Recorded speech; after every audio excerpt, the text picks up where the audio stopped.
Ang pagbabawas ng taba sa tiyan ay isa sa mga pinakakaraniwang layunin ng mga Pilipino pagdating sa kalusugan at pangangatawan. Marami ang nagnanais na magkaroon ng mas payat na tiyan, hindi lamang para sa magandang hitsura, kundi para rin sa mas mabuting kalusugan. Ngunit paano nga ba magpapayat ng tiyan kahit walang gym? Posible ba ito kahit nasa bahay lang?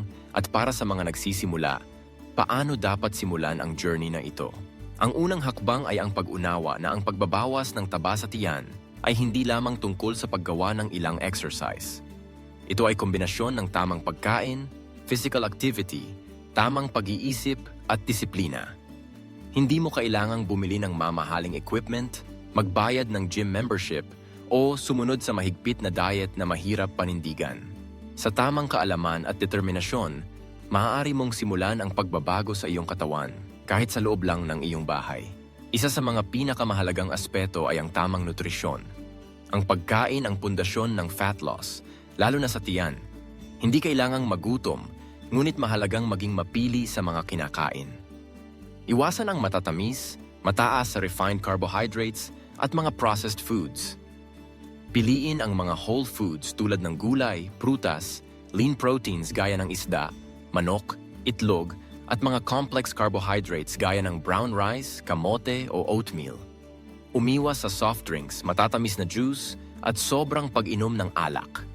Ang tubig ay dapat maging pangunahing inumin mo araw-araw. Subukan mong uminom ng hindi bababa sa 8 baso ng tubig bawat araw. Bukod sa pagkain, mahalaga rin ang portion control. Kahit masustansya ang pagkain, kung sobra pa rin ang dami, mahihirapan ka pa rin magbawas ng taba. Subukan mong kumain ng mas maliliit na bahagi at ugaliing kumain ng dahan-dahan. Ang mabilis na pagkain ay kadalasan nauuwi sa sobrang pagkain dahil hindi agad nararamdaman ng katawan ang pagkabusog. Bigyan ng oras ang bawat subo at pakinggan ang katawan. Kumain lamang kapag gutom at itigil kapag busog na. Ngayon, pag-usapan natin ang physical activity. Hindi mo kailangang pumunta sa gym para magbawas ng taba sa tiyan. May mga simpleng ehersisyo na pwedeng gawin sa bahay kahit walang kagamitan. Halimbawa, ang brisk walking, jogging in place, jumping jacks, high knees, at mountain climbers ay mga cardio exercises na nakakatulong sa fat burning. Maaari mo ring subukan ang mga bodyweight exercises tulad ng squats, lunges, push-ups, at planks. Ang plank ay isang mahusay na ehersisyo para sa core muscles na tumutulong sa pagpapatibay ng tiyan. Subukan mong maglaan ng hindi bababa sa 20 to 30 minuto bawat araw para sa physical activity. Hindi kailangang sabay-sabay. Pwedeng hati-hatiin sa umaga at gabi. Ang consistency ang susi. Mas mahalaga ang regular na paggalaw kaysa sa isang araw na matinding workout na hindi mo naman mauulit.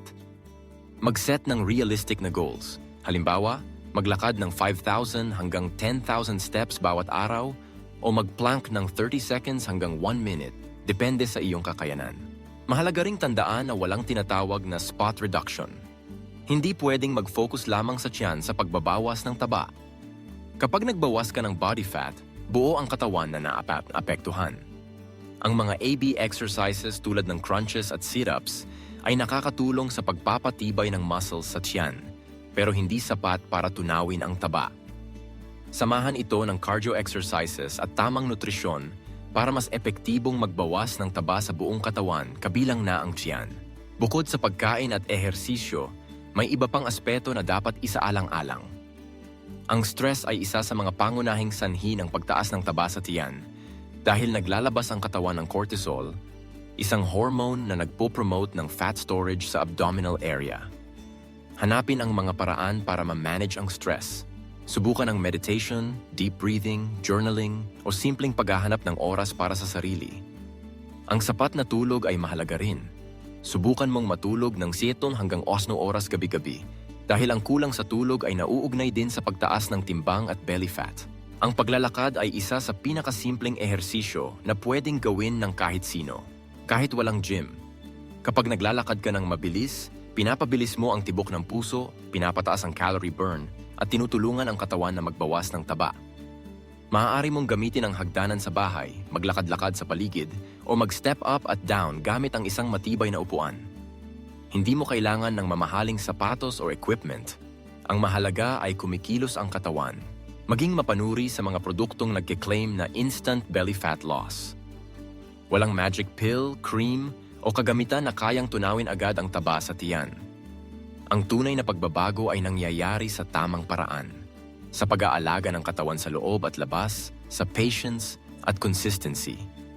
Huwag maengganyo sa fad diets na sobrang restrictive dahil posibleng magdulot ito ng nutritional deficiency o mabilis na pagbabalik ng timbang kapag natapos ang diet.